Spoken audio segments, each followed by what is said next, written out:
Pak Lurah yang lama. Informasi berikutnya, saudara, sebuah diskusi yang dihadiri sejumlah tokoh di Jaksel dibubarkan oleh sekelompok orang.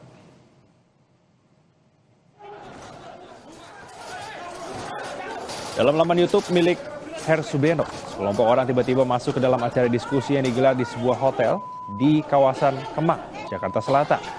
Kelompok orang langsung mengambil spanduk diskusi dan merusak properti diskusi seperti mimbar diskusi. Acara akhirnya diubah jadi konferensi pers, bukan forum diskusi.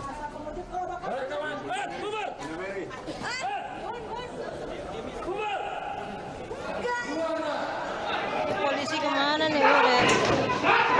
Forum diskusi ini dihadiri sejumlah pembicara, diantaranya pakar hukum tata negara Refli Harun, Said Didu, Din Samsudin.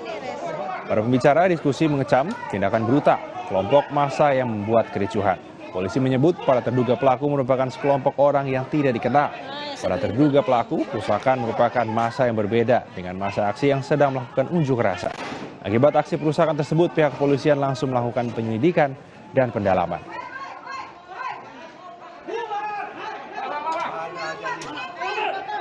Di saat kami fokus pengamanan kegiatan UNRAS di depan, tiba-tiba kami mendapatkan informasi bahwa ada sekelompok orang yang tidak dikenal masuk lewat gerbang pintu belakang. Atas adanya informasi tersebut, kemudian kami langsung lari ke belakang untuk mengecek dan mengamankan lokasi yang di belakang. Seperti itu.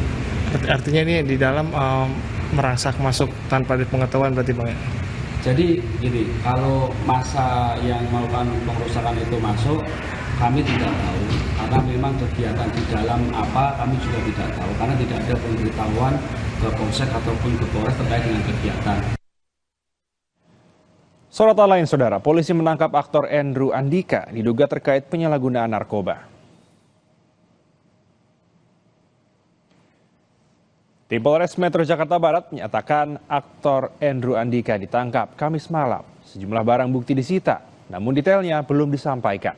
Andrew ditangkap saat tengah mengonsumsi sabu bersama teman-temannya yang 2 diantaranya merupakan influencer. Polisi masih belum menyebutkan secara detail berapa sabu yang diamankan. Kini para tersangka masih menjalani pemeriksaan intensif.